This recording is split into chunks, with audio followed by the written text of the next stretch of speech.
નમસ્કાર દર્શક મિત્રો, હું છું વાહિદ મસદી અને આપ નિહાળી રહ્યા છો હમ ટીવી ભરૂચ ન્યૂઝ. હવે નિહાળીશું આજના મુખ્ય સમાચારો. ભરૂચની સ્થાનિક સ્વરાજ્યની ચૂંટણીને લઈને રાજ્યના નાયબ મુખ્યમંત્રી અને ગૃહમંત્રી હર્ષ સંઘવીએ ભરૂચ ખાતે વિવિધ કાર્યક્રમોમાં હાજરી આપી હતી. સ્થાનિક સ્વરાજ્યની સંસ્થાઓની ચૂંટણીના માહોલ વચ્ચે રાજ્યના નાયબ મુખ્યપ્રધાન હર્ષ સંઘવીએ ભરૂચની મુલાકાત લઈ ભાજપ દ્વારા આયોજિત વિવિધ કાર્યક્રમોમાં હાજરી આપી હતી. સ્થાનિક સ્વરાજ્ય સંસ્થાઓની ચૂંટણીને લઈને જિલ્લામાં રાજકીય ગરમાવો વધ્યો છે. આ દરમિયાન રાજ્યના ગૃહ રાજ્યમંત્રી હર્ષ સંઘવીએ ભરૂચની મુલાકાત લઈને ભાજપના કાર્યકરોમાં નવો જોશ ભરવાનો પ્રયાસ કર્યો હતો. ખાસ કરીને ભરૂચની વાત કરવામાં આવે તો ભરૂચમાં આ વખતે નો રિપીટ થિયરીથી લઈને ભાજપના કેટલાક ટિકિટ ફાળવણીને મુદ્દે રહેલા નિયમોને લઈને ભરૂચ ભાજપમાં પણ આંતરિક વિવાદ જોવા મળ્યા હતા. સાંસદે પણ આ મામલે ટિપ્પણી કરી હતી. ત્યારે ભરૂચના રાજપૂત છાત્રાલય ખાતે યોજાયેલા કાર્યક્રમમાં હર્ષ સંઘવીએ ભાજપના કાર્યકરોને સંબોધતા કહ્યું હતું કે સ્થાનિક ચૂંટણીમાં તેઓએ મહેનત કરવી જોઈએ અને દરેક કાર્યકરોએ પૂરું જોર લગાવવું જોઈએ તેમ તેમણે ઉમેર્યું હતું. કાર્યકરોને ઘરે ઘરે સુધી લોકો સુધી જઈને સીધો સંપર્ક સાધવા પણ આહવાન કર્યું હતું. આ પ્રસંગે હર્ષ સંઘવીને હસ્તે પાંચબત્તી વિસ્તારમાં મધ્યસ્થ કાર્યાલય તેમજ જાડેશ્વર વિસ્તારમાં ચૂંટણી કાર્યાલયનું ઉદ્ઘાટન કરવામાં આવ્યું હતું. તેમણે ભાજપના નવા અને પ્રથમવાર ચૂંટણી લડી રહેલા ઉમેદવારોને અનોખી રીતે શુભેચ્છા પાઠવી હતી અને જણાવ્યું હતું કે પાર્ટી સામાન્ય વર્ગના લોકો જેમ કે ડ્રાઇવિંગ કરનાર અને ગૃહિણીઓને પણ તક આપી રહી છે. કાર્યક્રમમાં મંત્રી ઈશ્વરસિંહ પટેલ, ધારાસભ્ય રમેશ મિસ્ત્રી, અરુણસિંહ રાણા, ડીકે સ્વામી અને જિલ્લા ભાજપ પ્રમુખ પ્રકાશ મોદી સહિતના આગેવાનો અને મોટી સંખ્યામાં કાર્યકરો ઉપસ્થિત રહ્યા હતા. જો કે નોંધનીય બાબત એ રહી હતી કે આ કાર્યક્રમમાં સાંસદ મનસુખ વસાવા દેખાયા ન હતા. હર્ષ સંઘવીએ પોતાના સંબોધનમાં કોંગ્રેસ પર નિશાન સાધતા કહ્યું હતું કે કોંગ્રેસ વારંવાર ગુજરાત અને ગુજરાતીઓનું અપમાન કરે છે, જેને જનતા ક્યારેય સ્વીકારશે નહીં. સાથે જ તેમણે ભાજપ સરકાર દ્વારા અસાન ધારા વધુ મજબૂત બનાવવામાં આવી હોવાનો દાવો કર્યો હતો. જો કે આ વચ્ચે વિકાસની વાત તો ક્યાંક ને ક્યાંક અસાન ધારા અને વિવિધ મુદ્દાઓ વચ્ચે ઢકાઈ ગઈ હતી. અને જિલ્લાના સૌ નાગરિકો, ભરૂચ જિલ્લો અને ભરૂચ જિલ્લાની ધરતી તમને કદાચ અંદાજો નહીં હશે, પણ આખા દેશના અનેક રાજ્યના લાખો યુવાનોને એમના પરિવારના સપના સાકાર કરવાની ધરતી એ આપણો ભરૂચ જિલ્લો બન્યો છે. આ દેશના 20 થી વધારે રાજ્યના લોકો, મોટી સંખ્યામાં જેટલા રાજ્ય છે જ કહું છું, 20 થી વધારે રાજ્યના લોકો એમના પરિવારના સપના સાકાર કરી શકે તે માટે એમને રોજગારી આપવાની ઉત્તમ તકો એ ભરૂચ જિલ્લાની ધરતી આપી રહી છે. એટલી મહાન ધરતી છે અને આપણા સૌ માટે એ ખૂબ જ ગર્વની વાત છે કે ભરૂચ જિલ્લામાં આવનારા 2 વર્ષની અંદર બીજા 3 લાખ કરોડ રૂપિયાના નવા ઇન્વેસ્ટમેન્ટ એ ખાલી હું ભરૂચ જિલ્લાની વાત કરું છું, 3 લાખ કરોડ રૂપિયાના ઇન્વેસ્ટમેન્ટ આવનારા 2 વર્ષમાં ભરૂચ જિલ્લામાં નવા ફેક્ટરીઝ, નવા ઇન્વેસ્ટમેન્ટ આવી રહ્યા છે, જેના થકી આ જિલ્લાના યુવાનોને માત્ર નોકરીઓ નહીં, એને પોતાને વેપાર કરવાની બી ખૂબ ઉત્તમ તકો આવનારા દિવસોમાં વધુ મળવાની છે. અને અહીં બેઠેલા મોટા ભાગના લોકો, તમે તમારા સમાજના વધુમાં વધુ યુવાનો એના લાભાર્થી આવનારા દિવસોમાં સીધા બની શકવાના છે. આ દેશની અંદર બહુ ઓછા એવા જિલ્લાઓ છે કે જે જિલ્લામાં 20 રાજ્યના લોકો વિવિધ રોજગારી મેળવવા માટે પોતાના પરિવાર જોડે અહીંયા શિફ્ટ થયા હોય. એ જિલ્લાના તમે સૌ આગેવાનો છો, તે માટે હું તમને આજે 2 હાથ જોડીને વંદન કરવા આવ્યો છું. ભરૂચ શહેરના વોર્ડ નંબર 2 માં કોંગ્રેસના 2 ઉમેદવારોને આપવામાં આવેલા મેન્ડેટને લઈને ગૂંચવણ ઉભી થઈ હતી. આ ગૂંચવણ આજે ઉકેલાઈ હતી. અંતે સત્તાવાર ઉમેદવાર તરીકે શમશાદ અલી સૈયદ અને હેમેન્દ્ર કોઠીવાલાને ચૂંટણી અધિકારીએ મેન્ડેટના આધારે જાહેર કર્યા હતા. ભરૂચ નગરપાલિકાની ચૂંટણી જાહેર થયા બાદ કોણ ઉમેદવાર બનશે તે માટે શહેર જિલ્લા કોંગ્રેસ સમિતિના કાર્યાલય ખાતે પ્રદેશના નિરીક્ષક મનહર પટેલે મોકલવામાં આવ્યા હતા, જ્યાં ભરૂચ નગરપાલિકાના 11 વોર્ડ માટેના 44 ઉમેદવારો નક્કી કરવા માટે સેન્સ લેવામાં આવી હતી અને ફોર્મ ભરવાના છેલ્લા દિવસ સુધી ભરૂચ શહેર કોંગ્રેસ સમિતિના પ્રમુખ સલીમભાઈ અમદાવાદીએ સસ્પેન્સ રાખીને તમામ કોંગ્રેસના આગેવાનોને ઉમેદવારોને ટેકેદારોને મૂંઝવણમાં મૂક્યા હતા. ત્યારે આ મામલે વોર્ડ નંબર 1 ના ઉમેદવાર જાહેર કરવા માટે સ્થાનિક આગેવાનોને કોંગ્રેસના અગ્રણીઓ દ્વારા કોંગ્રેસ સમિતિના પ્રમુખ સહિત સલીમભાઈ અને જિલ્લાના આગેવાનો સુધી રજૂઆત કરી હતી. પ્રદેશ કક્ષા સુધી પણ આ અંગે રજૂઆત કરવામાં આવી હતી. જો કે અંતિમ ઘડીએ સલીમભાઈ જે મેન્ડેટ આપ્યા ત્યારબાદ વોર્ડ નંબર 1-2 કે જેમાં 3 વખત વિપક્ષના નેતા રહી ચૂકેલા શમશાદ અલી સૈયદના નામ અંગે ગૂંચવણ ઊભી કરી નાખી હતી. શહેર કોંગ્રેસ સમિતિના પ્રમુખ સલીમભાઈ અમદાવાદી દ્વારા જે નામો પ્રદેશમાં મોકલવામાં આવ્યા હતા તેના કરતા વોર્ડ નંબર 2 ના ઉમેદવારો બદલી નાખ્યા હતા, જેમાં ઉમેદવાર તરીકે કુતબુદ્દીન પટેલ ઉર્ફે કરણ પટેલ તેમજ રાજ વસાવાને ઉમેદવાર તરીકે છેલ્લી ઘડીએ મેન્ડેટ આપી દેવામાં આવ્યું હતું. જો કે મામલે એક જાણ થતાં જ વિપક્ષના નેતા અને કોંગ્રેસ અગ્રણી શમશાદ અલી સૈયદે જે તે સમયે પાર્ટી જે નક્કી કરશે તેવું મીડિયામાં નિવેદન આપી તેઓ પાર્ટી સાથે છે અને પાર્ટીનો નિર્ણય આખરી ગણાશે તેમ તેમણે જણાવ્યું હતું. આ મામલે તેમણે કરણ પટેલની ઉમેદવારીને પણ સ્વીકારી લીધી હતી, પરંતુ બપોરના 2 વાગ્યા બાદ તેઓને માલુમ થયું કે કરણ પટેલના બદલે પ્રદેશમાંથી શમશાદ અલી સૈયદ અને હેમેન્દ્ર કોઠીવાલાના નામનું મેન્ડેટ હતું અને તેઓ સત્તાવાર ઉમેદવાર હોવાનું પણ એક પત્ર તેઓને આપવામાં આવ્યું હોવાનું જાણ થતાં જ 2:45 વાગે શમશાદ અલી સૈયદ અને હેમેન્દ્ર કોઠીવાલાએ વોર્ડ નંબર 2 માંથી પોતાની ઉમેદવારી નોંધાવી હતી. તેમને પ્રદેશ કોંગ્રેસ સમિતિ દ્વારા આપવામાં આવેલા મેન્ડેટ અને તેઓ સત્તાવાર ઉમેદવાર હોવાનો પત્ર ચૂંટણી અધિકારીને જમા કરાવ્યું હતું. જો કે છેલ્લી ઘડી સુધી વોર્ડ નંબર 2 ના સત્તાવાર ઉમેદવાર કોણ તેની અસમંજસ ચાલતી હતી. આ મામલે શહેર કોંગ્રેસ સમિતિના પ્રમુખ સલીમભાઈ અમદાવાદી પણ એક જ વાતનું રટણ કરતા હતા કે તેમણે આપેલા મેન્ડેટ જ પ્રદેશમાંથી આવેલો હોવાનું જણાવ્યું હતું. જો કે આજે ચૂંટણી અધિકારીના કાર્યાલય ખાતે ફરીવાર વોર્ડ નંબર 2 ના 4 ઉમેદવાર કે જેમાં કુતબુદ્દીન પટેલ ઉર્ફે કરણ પટેલ, શમશાદ અલી સૈયદ, હેમેન્દ્ર કોઠીવાલા તેમના સમર્થકો સાથે પહોંચ્યા હતા. જો કે 3 વાગે ફોર્મ ચકાસણી ચૂંટણી અધિકારીએ જાહેર કર્યું હતું કે વોર્ડ નંબર 2 ના સત્તાવાર કોંગ્રેસના ઉમેદવાર શમશાદ અલી સૈયદ અને હેમેન્દ્ર કોઠીવાલા છે. આ મામલે જ્યારે શમશાદ અલી સૈયદે મીડિયા સાથે વાત કરતા જણાવ્યું હતું કે પ્રદેશ કક્ષાએથી મેન્ડેટ અમને આપવામાં આવ્યું છે, તેમાં સ્પષ્ટ ઉલ્લેખ કરવામાં આવ્યો છે કે કોંગ્રેસના સત્તાવાર ઉમેદવાર તરીકે વોર્ડ નંબર 2 માં શમશાદ અલી સૈયદ અને હેમેન્દ્ર કોઠીવાલા છે અને તેઓના મેન્ડેટ છે જેઓ અગાઉ કરણભાઈને સલીમભાઈ દ્વારા આપવામાં આવ્યા હતા. એટલું જ નહીં પણ કરણભાઈને વોર્ડ નંબર 1 માં ઉમેદવાર મૂકવાના હતા, તેના બદલે શહેર કોંગ્રેસ સમિતિના પ્રમુખ સલીમભાઈ અમદાવાદીએ તેઓને વોર્ડ નંબર 2 માં મૂકીને કોંગ્રેસના કાર્યકર્તાઓમાં ડખો ઉભો કરવા અને ભાગલા પાડવાનો પ્રયાસ કર્યો હતો. એટલું જ નહીં પ્રમાણે મેન્ડેટમાં સ્પષ્ટ લખવામાં આવ્યું છે કે પહેલું જે મેન્ડેટ આપવામાં આવ્યું છે તે નહીં પણ પ્રદેશ કોંગ્રેસ સમિતિ દ્વારા બીજી વખત મેન્ડેટ આપવામાં આવ્યું છે, જેમાં નામ, સરનામા અને સત્તાવાર ઉમેદવાર હોવાનો ઉલ્લેખ કરાયો છે. ત્યારે સલીમભાઈ અમદાવાદીએ વોર્ડ નંબર 2 માં ઉભા કરેલા દખાને લઈને કોંગ્રેસના કાર્યકર્તા આગેવાનો ભારે ગૂંચવણ ઊભી થઈ. જ્યારે કુતબુદ્દીન પટેલ ઉર્ફે કરણ પટેલ મારો સારો મિત્ર છે અને મારો મોટો ભાઈ છે, અમારા બંને વચ્ચે જે મતભેદ અને મનભેદ ઉભા કરવાનો પ્રયાસ કરવામાં આવ્યો છે તે ખરેખર દુઃખદ છે. સલીમભાઈનો પ્રયાસ ખરેખર નિંદનીય હોવાનું જણાવ્યું હતું. સલીમભાઈ કેટલાક વોર્ડમાં ઉમેદવાર પણ શોધવામાં નિષ્ફળ ગયાનું જણાવી તેમના રાજીનામાની માંગ કરી નાખી હતી. પ્રદેશ કોંગ્રેસ સમિતિનું મોવડી મંડળ, મારા ભરૂચના કોંગ્રેસના કાર્યકર્તાઓ, મારા વોર્ડની જનતા અને મારા લડાયક યોદ્ધાઓ દ્વારા જે મારા પર વિશ્વાસ મૂકીને મને કોંગ્રેસનો ઉમેદવાર બનાવવામાં આવેલો છે, તો હું ખૂબ ખૂબ એમનો આભાર માનું છું.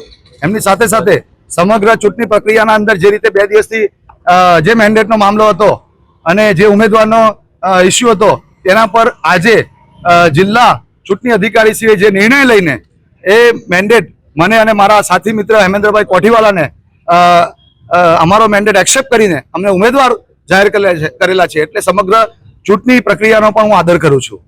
ખાસ કરીને કહેવા માંગુ છું કે પ્રદેશ મોવડી મંડળના નેતૃત્વમાં શહેર કોંગ્રેસ સમિતિના પ્રમુખની હાજરીમાં, જિલ્લા કોંગ્રેસ સમિતિના પ્રમુખની હાજરીમાં, તાલુકાના પ્રભારીઓશ્રીઓ, જિલ્લા કોંગ્રેસ સમિતિના પ્રભારીશ્રીઓ, એમની સમગ્ર ટીમની હાજરીના અંદર ભરૂચ કોંગ્રેસના નગરપાલિકાના ઉમેદવારોની જ્યારે ચર્ચા થઈ અને નામો જે પીએસસી કમિટીમાં નક્કી થયા, એ નામો નક્કી થયા પછી જે મેન્ડેટ આપવાના હતા એ મેન્ડેટ આપવાના અંદર જે રીતે શહેર કોંગ્રેસ સમિતિના પ્રમુખે જે ગડબડ ગોટાળા કરેલા છે અને જે નામો અગાઉથી કહી શકાય કે એની મંજૂરી મળી ગઈ હતી, તો એમને કેમ તમે મેન્ડેટ આપવામાં ન આવ્યા?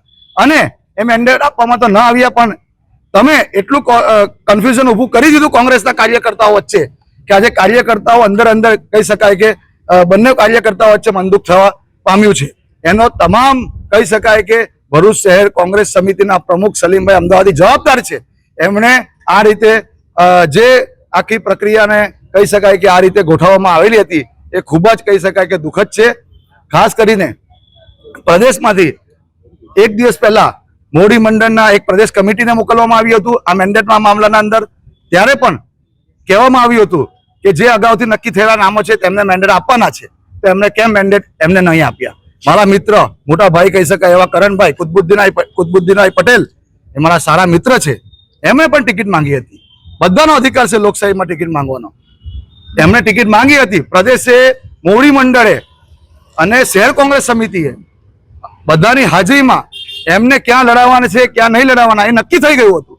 તો છેલ્લી ઘડીએ જ્યારે કોરા મેન્ડેટ લઈને આ આખું કૌભાંડ આચરેલું છે શહેર કોંગ્રેસ સમિતિના પ્રમુખે, કઈ રીતે એમણે કુતબુદ્દીનભાઈને 2 નંબરના અંદર ઉમેદવાર બનાવીને એમના ખભે બંદૂક મૂકીને અમારા કાર્યકર્તાઓ વચ્ચે દુશ્મનાવટ ઊભી કરવાની જે કોશિશ કરેલી છે એ ખૂબ નિંદનીય છે. શહેર કોંગ્રેસ સમિતિના પ્રમુખે આના ઉપર જવાબદારીપૂર્વક રાજીનામું પણ હું માંગુ છું એમનું કે રાજીનામું તમારે આપવું પડે આના ઉપર. તમે એક જવાબદાર છો, જવાબદાર નેતા તરીકે તમે આ શું કરી રહ્યા છો? તમે કોંગ્રેસના કાર્યકર્તાને અંદર લડાયા. જિલ્લાના પ્રભારી શ્રી મનહરભાઈ પટેલ એ ખૂબ સારા અને સાચા નેતા છે. તેમણે 2 દિવસ પહેલા જ એમને ગતિવિધિ ખબર પડી ગઈ હતી એટલે જ એમણે પ્રભારી પદ છોડી દીધું. મેન્ડેટ હાથમાં ન પકડા હતા એમણે, એટલે કે એમને ખબર હતી કે શું અહીંયા ગોટાળો થવાનો છે. એટલે એમની સ્વચ્છ છબીના કારણે એ વ્યક્તિએ આજે ભરૂચના મેન્ડેટ અસ્વીકાર કરેલા હતા અને પ્રદેશે તાત્કાલિક ધોરણે પ્રદેશની 5 જણની કમિટી બનાવીને મેન્ડેટની આપવાના હતા 10 તારીખે રાત્રે. ત્યારે તરત કમિટીને ભરૂચ મોકલી. શહેર પ્રમુખને પણ મળ્યા, રાત્રે જિલ્લા કોંગ્રેસ સમિતિના પ્રમુખને પણ મળ્યા. ત્યાં બાંયધરી બધી લેવામાં આવી હતી. એ પછી પણ આ રીતે ધંધા કરવામાં આવ્યા. એ ખૂબ કહી શકાય કે પોતાની મનમાની ચલવી છે. એ કોંગ્રેસ પાર્ટી ક્યારે પણ ચલવી નહીં શકે. અને આવનારા દિવસોના અંદર આ ચૂંટણીની અંદર કહી શકાય કોંગ્રેસ પાર્ટીના યોદ્ધાઓ કહી શકાય કે ભારતીય જનતા પાર્ટીને ધૂળ છકાવશે જ. પણ જે રીતે આ કાંડ થયો છે એના ઉપર અમે ખૂબ કહી શકાય કે ખૂબ નિંદનીય ઘટના છે. અગાઉ કરણભાઈ પટેલને કયા વોર્ડમાં ટિકિટ ફાઇનલ થઈ હતી? એ પ્રદેશ મોવડી મંડળ જાણે. આનો જવાબ સલીમભાઈ અમદાવાદી આપે. બરાબર, એ કમિટીની અંદર સલીમભાઈ હાજર હોય અને નિર્ણય લેવાયો હોય તો ત્યારે આ ધંધા કેમ કર્યા બધાને? એકને નહીં, બધાને. એ કહે છે કે મને મેન્ડેટ મળ્યા તો આજે તમે જુઓ હમણાં સ્ક્રુટની હતી, કોંગ્રેસના ઉમેદવાર અમુક જગ્યાએ નથી એવી વાત અમને જાણવા મળી છે. અમુક જગ્યાએ ભારતીય જનતા પાર્ટી સામે કેમ ઉમેદવાર મૂકવામાં નહીં આવ્યા? શહેર પ્રમુખે તો આવા કયા કારણોસર આ બધા ખેલ પોતે રમેલા છે એનો જવાબ પાર્ટીને આપવો પડશે અમને. હાસોટ પંથકમાં સ્થાનિક સ્વરાજ્યની ચૂંટણીમાં રાજ્યના મંત્રી ઈશ્વરસિંહ પટેલ અને તેમના મોટા ભાઈ વલ્લભ પટેલ સામસામે એટલે કે પરિવારના 5 લોકોને કોંગ્રેસમાંથી ઉમેદવારી નોંધાવતા બંને ભાઈઓ વચ્ચે આક્ષેપ પ્રતિ આક્ષેપોનો મારો ચાલી રહ્યો છે. ભરૂચના હાસોટમાં મંત્રી ઈશ્વરસિંહ પટેલના ભાઈ વલ્લભ પટેલના પરિવારજનો દ્વારા કોંગ્રેસમાંથી ઉમેદવારી નોંધાવવાના મામલે હાસોટમાં રાજકીય તણાવ સર્જાયો છે. સ્થાનિક સ્વરાજ્યની ચૂંટણી પહેલા આ ઘટનાએ રાજકીય વર્તુળોમાં ચર્ચા જગાવી છે. વલ્લભ પટેલના 5 પરિવારજનો કોંગ્રેસના ટિકિટ પર ચૂંટણી લડવા માટે મેદાનમાં ઉતર્યા છે. આ મુદ્દે ભાજપ અને કોંગ્રેસ વચ્ચે આરોપ પ્રત્યારોપનો દોર શરૂ થયો છે. મંત્રી ઈશ્વરસિંહ પટેલે અગાઉ પોતાના ભાઈ અને કોંગ્રેસ પર આકરા શબ્દોમાં પ્રહાર કર્યા હતા. આ મામલે વલ્લભ પટેલે પ્રતિક્રિયા આપતા જણાવ્યું કે ભાજપના મંત્રીએ પણ પોતાના પરિવારના સભ્યોને ટિકિટ આપી છે, તો હવે ભાજપનો નિયમ ક્યાં ગયો? તેમણે ભાજપ પર દ્વિધા નીતિ અપનાવવાનો આરોપ લગાવ્યો. વલ્લભ પટેલે વધુમાં ગંભીર આક્ષેપ કરતા કહ્યું કે કોંગ્રેસમાંથી ઉમેદવારી કરવા ઈચ્છુક આગેવાનોને સરકારી એજન્સીઓનો દુરુપયોગ કરી ધમકાવવામાં આવ્યા છે. તેમણે દાવો કર્યો કે મને ભાજપમાં જોડાવા માટે પહેલા લાલચ આપવામાં આવી અને પછી પોલીસ કેસની ધમકી આપી હેરાનગતિ કરવામાં આવી હતી. વલ્લભ પટેલે મંત્રી ઈશ્વરસિંહ પટેલના કાર્યકાળ દરમિયાન મોટા પાયે ભ્રષ્ટાચાર થયાનો પણ આરોપ લગાવ્યો છે. આક્ષેપોમાંથી સ્થાનિક રાજકારણમાં ખળભળાટ મચ્યો છે. વલ્લભભાઈ, સ્થાનિક સ્વરાજ્યની સંસ્થાની ચૂંટણી જ્યારે આવી રહી છે ત્યારે મંત્રી ઈશ્વરસિંહ પટેલે તમારા પર કેટલાક આક્ષેપ કર્યા છે. તેમાં સૌથી મોટો આક્ષેપ એ છે કે તમે તમારા પરિવારમાંથી 5 લોકોને ટિકિટ આપી અને 8 બેઠક પર ચૂંટણી લડી રહ્યા છો. આ અંગે શું કહેશો? લોકશાહીમાં બધાને સ્વતંત્ર અધિકાર છે. અને બીજો મુદ્દો એ કે અમારી જોડે અમારા પાર્ટીમાં ઉમેદવારી કરવા માટે લોકો ઈચ્છુક છે, પણ જે ઈચ્છા રાખે છે એને એની સરકારી એજન્સીઓ, સરકારી કર્મચારીઓ, અધિકારીઓ એનકેન પ્રકાર ધાક ધમકી આપી બેસાડવાનો પ્રયત્ન થયેલ છે. બીજી બાજુ આદિવાસી જે વિસ્તાર છે, આદિવાસી સીટ છે ટ્રાઇબલ, એની અંદર એના પેલા બુટલેગરો, ધાક ધમકી આપી ઉમેદવારો ન થવા માટેના આ પ્રયત્નો કરી રહ્યા છે.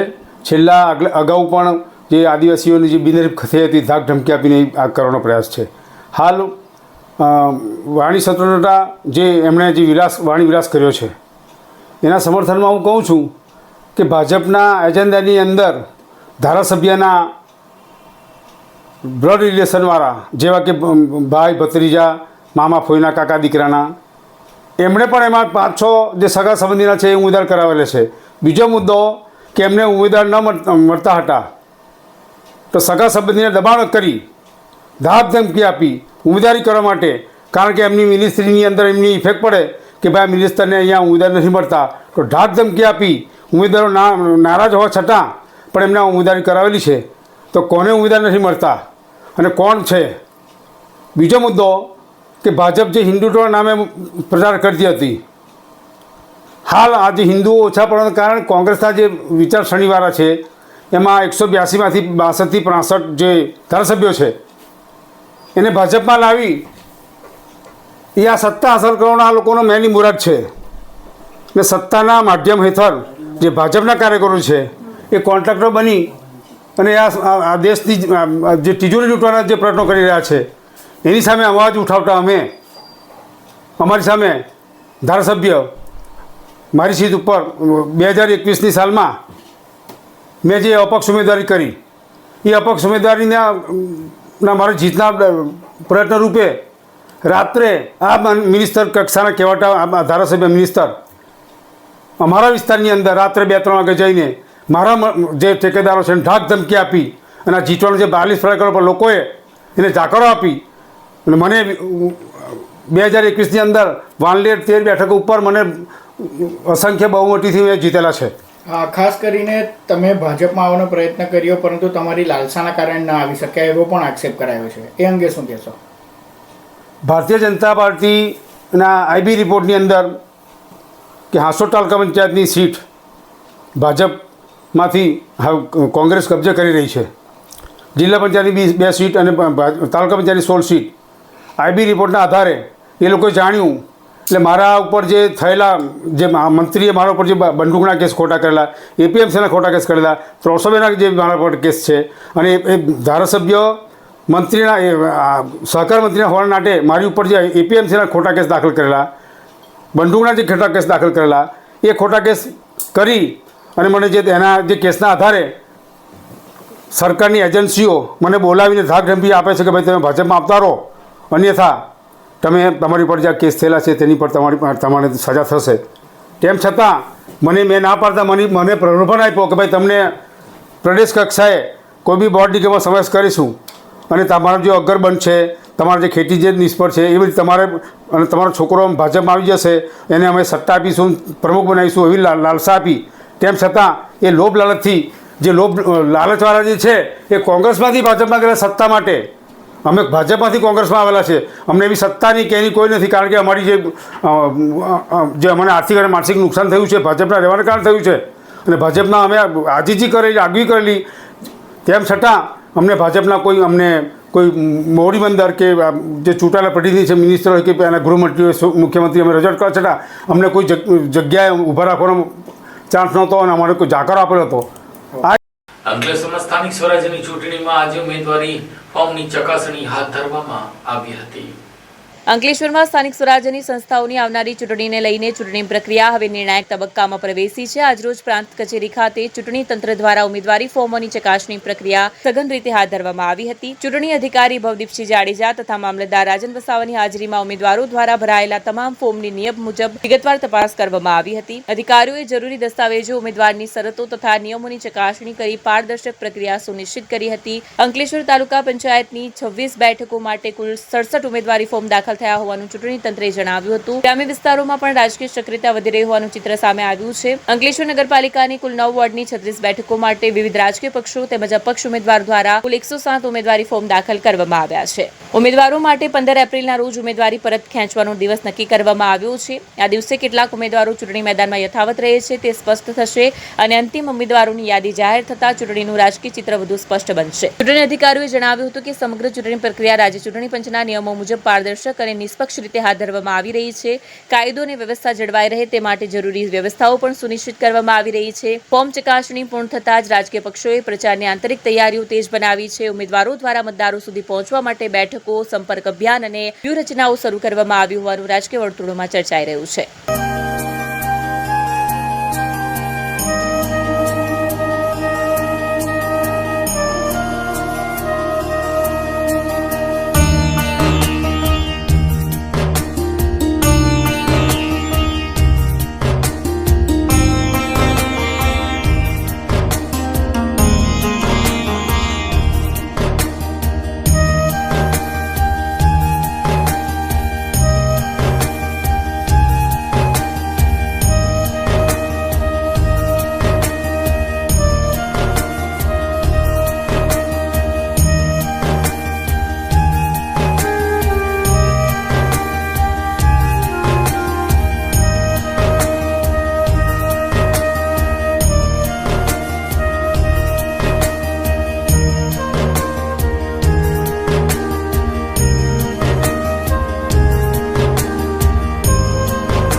क्या आप अपनी ड्रीम जॉब सर्च कर रहे हैं? तो आपका वेट हुआ खत्म. हमारी कंपनी IICL में है कुछ amazing job openings. IICL are hiring PHP developer, data analytics, UI UX graphics designer, Node.js developer WordPress developer. From all over Gujarat. तो देर किस बात की, अप्लाई करें अभी और बने हमारी डायनामिक टीम का हिस्सा. विजिट करें हमारी वेबसाइट www.iiclindia.com/career या मेल करें अपना रेज्यूमे iiclindia06@gmail.com पर. हमारी टीम में आपको मिलेगा एक इनोवेटिव और क्रिएटिव एनवायरनमेंट ताकि आपकी स्किल्स हमेशा अपडेटेड रहे. Freshers can also apply. Contact now on 7041542766.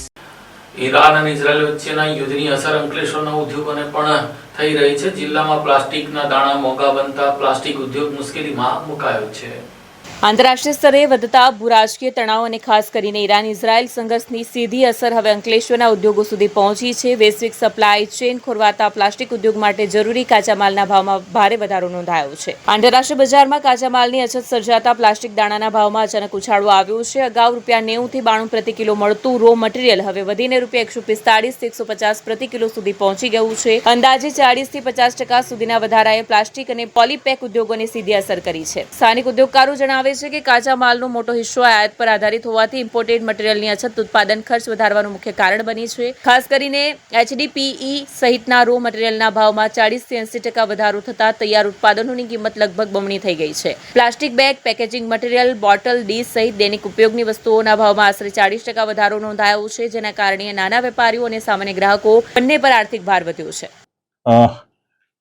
Iran, Israel, America વચ્ચે યુદ્ધની પરિસ્થિતિ ચાલી રહી છે. તેમાં પેટ્રોકેમિકલના ભાવ ખૂબ ઉપર ગયા છે, જેના હિસાબે HDPE પોલિમર, PPE પોલિમરના જે દાણા છે એનો ભાવ જે આથી 1 કે 1.5 મહિના પહેલા ₹98 હતો, જે હાલ આજે ₹168 પહોંચી જવા પામ્યો છે. અને આટલા ₹168 આપવા છતાં પણ પ્રવર્તમાન પરિસ્થિતિમાં દાણાની અછત છે, જેથી કરીને પ્લાસ્ટિક ઉદ્યોગને ઉપર સંકટ તોડાયેલું છે. પ્રોડક્શન બરોબર નીકળતું નથી અને કોસ્ટિંગમાં ખૂબ જ વધારો થઈ ગયો છે, જેથી માર્કેટમાં સસ્ટેન થવું ખૂબ મુશ્કેલ છે.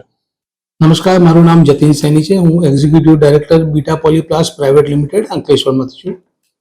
અત્યારે જે યુદ્ધ ચાલી રહી છે એમાં પ્લાસ્ટિકના દાણાની જે અછત ઊભી થઈ છે અને જે માર્કેટમાં ભાવ જે પહેલા લગભગ 90 થી 98ની વચ્ચે ચાલતા હતા એ આજે 160-170 ચાલે છે. આના લીધે શું થાય છે, જે નાના એકમો જે માર્કેટમાં છે એ બધા તો બંધ થવાના આરે છે અત્યારે. એ ફેક્ટરીઓને માણસોની પગાર કાઢવું પણ અઘરું પડી ગયું છે. હવે જે મોટા ઉદ્યોગો છે એ લોકો એમની મનમાની પર ચાલી રહ્યા છે અત્યારે. સરકારે જોવાનું છે કે ભાઈ દાણાના ભાવને અને યુદ્ધને તો હાલ મારા હિસાબે એટલું બધું લેવડ દેવડ ના પડે, અને ક્રૂડ આવે છે ત્યાંથી. મોટી કંપની પાસે એટલો સંગ્રહ તો હોય છે કે 2-3-4 મહિના સ્ટોક ચલાવી શકે છે. અત્યારે 28 તારીખે યુદ્ધ જે શરૂ થયું એ જ દિવસથી ભાવ વધવાના ચાલુ થઈ ગયા, જે અત્યાર સુધી વધતા વધતા 83 રૂપિયા વધી ગયા છે. એટલે સમજો 50-80% પ્રાઇસ રાઇઝ ચાલે છે. અલ્ટિમેટલી આનો માર ઘરાકને જ પડે છે, એટલે તમારા અને મારા જેવા જે ઘરાકો છે. અને જો એગ્રોકેમિકલમાં વાત કરીએ તો ખેડૂતોની માર પડે છે. ખેડૂતો આટલા ઊંચા ભાવનો માલ ખરીદી ના શકે, એ તો બચારો એમ આજીવન તકલીફમાં જ રહે છે. વરસાદ પડ્યો તોય તકલીફ, વરસાદ ના પડે તોય તકલીફ. એટલે અત્યારે આ જે ભાવની પરિસ્થિતિ એને કાબૂમાં લેવાની જરૂર છે. સરકાર સપોર્ટ આપે, MSME વાળાને સપોર્ટ આપે તો આ બિઝનેસ ચાલી રહેશે. અત્યારે આ જે પ્લાસ્ટિકના દાણા છે એનું મેક્સિમમ એ ક્યાંથી થાય છે? સાહેબ આમાં છે ને ઇન્ડિયાની જેટલી પણ ડિમાન્ડ છે એમાંથી સમજો કે ભાઈ 60% તો રિલાયન્સ છે, હલ્દિયા છે, ઇન્ડિયન ઓઇલ છે અને ONGC આ બધી કંપની પૂરું પાડી લે છે. પણ અમુક ક્વોન્ટિટી કેવી છે કે જે સિઝનમાં ના મળતી હોય તો આ લોકો ઇમ્પોર્ટ કરે છે. એ ટાઈમ પર ઇમ્પોર્ટની પ્રાઇસ ઇન્ડિયન ડોમેસ્ટિક પ્રાઇસ કરતાં પણ 1-2 રૂપિયાનો ફરક પડે છે એમાં. પણ અત્યારે એ પ્રાઇસ માર્કેટના રેટ કરતાં પણ 13-14 રૂપિયા નાનું ઓછું છે અત્યારે. એટલે અમારું કેવું હોય છે કે ભાઈ જો ઇમ્પોર્ટર આ માલને સસ્તું વેચી શકે છે તો આપણે તો ઇન્ડિયન મેક છે, તો ઇન્ડિયનને તો ભરૂચના રહીશ અને આર્મી જવાન સામે 26 વર્ષ પહેલા હિમાચલ પ્રદેશમાં એક ગુનો દાખલ થયો હતો, જેમાં તેઓને આજીવન કેદની સજા ફટકારવામાં આવી હતી. જો કે અંતે તેઓની સજા માફ થતા જેલમુક્ત થતા પરિવાર સાથે મિલન થતા લાવણીસભર દ્રશ્યો સર્જાયા હતા. ભરૂચ જિલ્લામાંથી મહત્વપૂર્ણ ઘટના સામે આવી છે. હિમાચલ પ્રદેશમાં આર્મીમાં ફરજ દરમિયાન ઈસવીસન 1986માં નોંધાયેલા ગુનામાં આજીવન કેદની સજા ભોગવી રહેલા કાશુભાઈ ભલાભાઈ હઠીલાલાને પહેલી જેલ મુક્તિ આપવામાં આવી છે. નામદાર એડી સેશન્સ કોર્ટ કાંગરા દ્વારા ઇપીકો કલમ 460 અને 34 હેઠળ આજીવન કેદની સજા ફટકારવામાં આવી હતી. ત્યારથી તેઓ ભરૂચ જિલ્લા જેલમાં છેલ્લા 24 વર્ષથી સજા ભોગવી રહ્યા હતા. સરકારના નિયમો મુજબ અને BNSS કલમ 473 હેઠળ કાશુભાઈ હઠીલાલાને વહેલી મુક્તિ માટે પાત્ર ગણવામાં આવતા ભરૂચ જેલ અધિક્ષકે તમામ સંબંધિત અધિકારીઓના અભિપ્રાય મેળવી કેસ DG પ્રિઝન સિમલા ખાતે મોકલ્યો હતો. ત્યારબાદ જેલ સલાહકાર સમિતિની બેઠકમાં સકારાત્મક અભિપ્રાય મળતા હિમાચલ પ્રદેશ સરકારના ગૃહ વિભાગ દ્વારા બાકી સજા માફ કરી શરતોને આધીન વહેલી મુક્તિનો આદેશ આપવામાં આવ્યો. આદેશ અનુસાર ઇન્ચાર્જ અધિક્ષક NP રાઠોડ દ્વારા કાશુભાઈ હઠીલાલાને જેલમાંથી મુક્ત કરવામાં આવ્યા. જેલમાંથી બહાર આવતા જ પરિવારજનો સાથે તેમની ભાવુક મુલાકાત થઈ, જ્યાં ખુશી અને લાગણી ભર્યા દ્રશ્યો સર્જાયા. પરિવારજનોમાં આનંદનો માહોલ જોવા મળ્યો અને સારા તથા ઉજ્જવળ ભવિષ્ય માટે શુભેચ્છાઓ પાઠવવામાં આવી. હું NP Rathod, Bharuch district jail અત્રેની ભરૂચ જિલ્લા જેલ ખાતે છેલ્લા 26 વર્ષથી આજીવન કેદની સજા ભોગવતા પાકા કેદી કાશુભાઈ ભલાભાઈ હઠીલા નાઓ હિમાચલ પ્રદેશ ખાતે આર્મીની ફરજ દરમિયાન તેઓને 1986માં ઇપીકો કલમ 460-34 મુજબ ગુનો દાખલ થતા નામદાર એડી સેશન કોર્ટ કાંગરા ધર્મશાળા હિમાચલ પ્રદેશ દ્વારા આજીવન કેદની સજા કરવામાં આવેલ. મજકૂર કેદીની વહેલી જેલ મુક્તિ માટે તેઓ પાત્રતા ધરાવતા હોય મજકૂર કેદીની વહેલી જેલ મુક્તિ માટે સંબંધિત અધિકારીઓના અભિપ્રાય મેળવી DG પ્રિઝન સિમલા હિમાચલ પ્રદેશ ખાતે મોકલી આપતા તેઓ દ્વારા જેલ સલાહકાર બેઠક યોજી મજકૂર કેદીની વહેલી જેલ મુક્તિ માટે હકારાત્મક અભિપ્રાય થતા ગૃહ વિભાગ હિમાચલ પ્રદેશ સરકાર શ્રી દ્વારા બાકીની સજા માફ કરી મજકૂર કેદીને વહેલી જેલ મુક્ત કરવા માટે આદેશ કરવામાં આવેલ હતો. ભરૂચમાં વોર્ડ નંબર 2 માં જેમની ઉમેદવારી કોંગ્રેસ પાર્ટીના કારણે મેન્ડેટ આપવા છતાં રદ થઈ છે તે કરણ ઉર્ફે કુતબુદ્દીન પટેલે કોંગ્રેસના હોદ્દેદારો સામે ગંભીર આક્ષેપ કર્યા છે.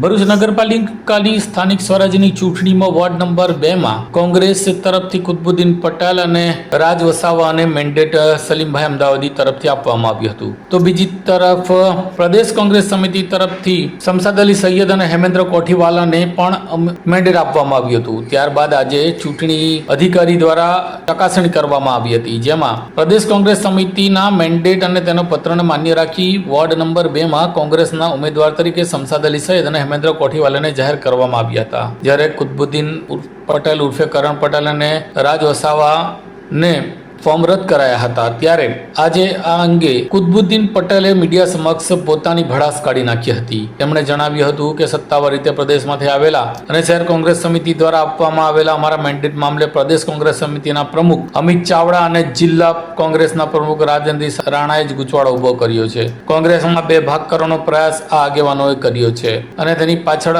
નેતાગીરીને પૂરી કરી દેવા માટે પૂરો પ્રયાસ કરવામાં આવ્યો છે. અમારી ઉમેદવારી પત્રમાં પ્રદેશના લેટરો હોવા છતાં છેલ્લી ઘડી સુધી અમને અંધારામાં રાખનાર પ્રદેશ કોંગ્રેસ સમિતિના પ્રમુખ અમિત ચાવડા, જિલ્લા પ્રમુખ રાજેન્દ્રસિંહ રાણા સહિત અમારા સમાજના કેટલાક લોકો તેમાં સામેલ છે અને રૂપિયાનો વ્યવહાર કરીને ખુલ્લેઆમ ભ્રષ્ટાચાર કરવામાં આવ્યો છે. તેમણે આ અંગે મરહુમ આગેવાન એવા અહેમદભાઈ પટેલ, મરહુમ ઇકબાલભાઈ પટેલ, કાકુજી અને મોહમ્મદ ફાસેલાએ ભરૂચ જિલ્લામાં નેતાગીરી ઊભી કરી હોવાના આક્ષેપ સાથે પ્રદેશના કોંગ્રેસના હાલના પ્રમુખ, જિલ્લા પ્રમુખ સહિતના આગેવાનોનો વિરોધ નોંધાવી કડક શબ્દોમાં સમાજને જાગૃત થવા અપીલ કરી હતી. એસડીએમ ઓફિસમાં ફોર્મ ચકાસણીનો છેલ્લો દિવસ હતો. 3 વાગ્યાનો સમય હતો. જ્યારે અમારો વોર્ડ નંબર 2 નો સમય આવ્યો ત્યારે અમે લોકો અંદર ગયા અને જે કંઈ પ્રક્રિયા થઈ એમાં કોંગ્રેસ પક્ષે મને જે બેન્ડેડ આપેલો હતો એ ત્યારબાદ કાલે રાતે પ્રદેશ કક્ષાએથી જે મને લેટર આપવામાં આવેલો હતો એ મેન્ડેટ અને લેટર આપવામાં આવેલો હતો એ પ્રક્રિયામાં કોઈ પણ ફરક ના હતો. જેવી રીતના મેન્ડેટમાં થયું એવી જ રીતના પ્રદેશ પ્રમુખના લેટરથી થયું. જેવી રીતના મેન્ડેટમાં સમય મર્યાદા આવી એવી જ રીતના લેટરમાં સમય મર્યાદા આવી. તો નિશ્ચિતપણે હું કહી શકું છું કે પ્રદેશ પ્રમુખ ચાવડા સાહેબે આ કામ કરેલું છે અને એમને જ આ ધંધો કરેલો છે. પ્રદેશ પ્રમુખ ચાવડા સાહેબના ઓર્ડરના ઉપર ભરૂચ જિલ્લાના રાજેન્દ્રસિંહ રાણા જે મુસ્લિમો સાથે, માઇનોરિટી સમાજ સાથે એને ધંધો કરેલો છે, એને રૂપિયા લીધેલા છે અને આ મારો સમાજ જો આજે નહીં જાગે તો આ સમાજ રોડ પર આવવાનો છે. આપણા સમાજના જેટલા નેતાઓ જે મરહૂમ થઈ ગયા, ઇકબાલભાઈ કાકુજી, ઇકબાલભાઈ પ્રમુખ, મોહમ્મદભાઈ ફાંસીવાલા, મરહૂમ યુનુસભાઈ પટેલ, એમને જ આ નેતાગીરી ઊભી કરેલી છે ભરૂચ જિલ્લામાં અને એમને જ આ નેતા બનાવેલા છે. અત્યારે શમશાદ અલી સૈયદ, શેરખાન પઠાણ અને શકીલ અકુજી એ પણ એ મરહૂમોની જ બેન છે. પરંતુ આવા લોકોને નાશ કરવાની અંદર સૌથી મોટો જો રોલ કોઈનો હોય તો એ અમિત ચાવડાનો છે. એનાથી મોટો રોલ ભરૂચ જિલ્લા પ્રદેશ પ્રમુખ, ભરૂચ જિલ્લાનો પ્રમુખ રાજેન્દ્રસિંહ રાણા એ સૌથી મોટો વિલન છે. એને જે કામ કરેલું છે, મુસ્લિમો સાથે ગદ્દારી કરેલી છે, એને માઇનોરિટી સમાજને લડવાનું કામ કરેલું છે અને આ સમાજ જો એને જવાબ નહીં આપે અને કોંગ્રેસ પક્ષને જવાબ નહીં આપે તો તમારે રોડ પર આવવાનો વારે આવી જવાનો છે. તમારી પાસે આજે કોઈ નથી. તમારે નેતાગીરી ઊભી કરવી પડશે.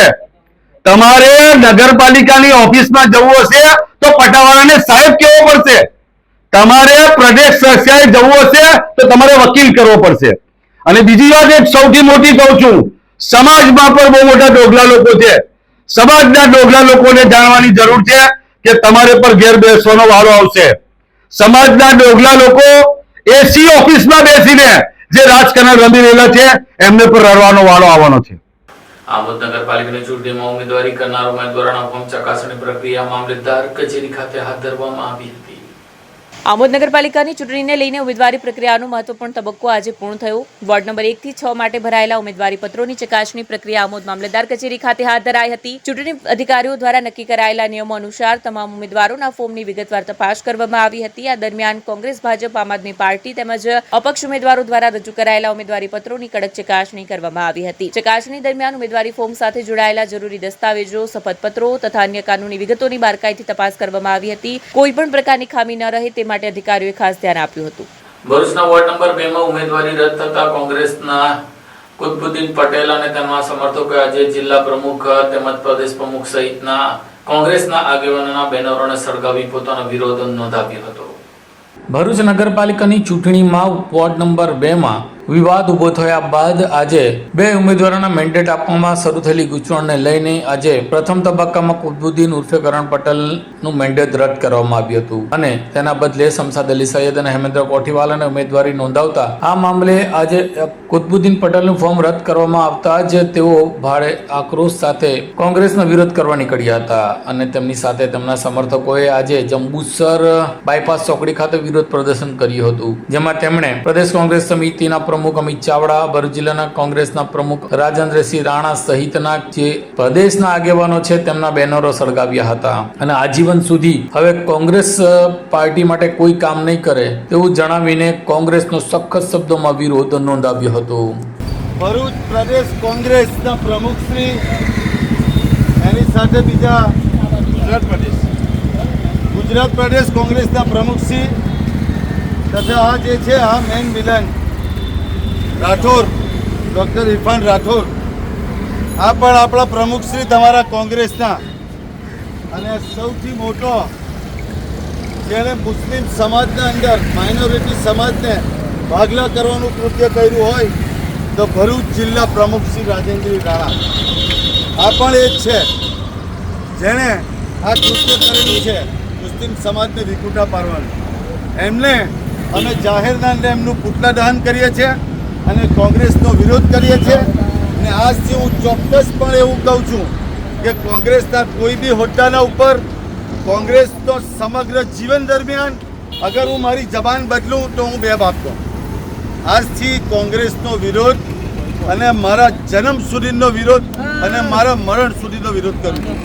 આ સાથે એમટીવી ભરૂચના સમાચાર પૂર્ણ થાય છે. આવતીકાલે ફરી મળીશું, ત્યાં સુધી રજા આપશો. નમસ્કાર.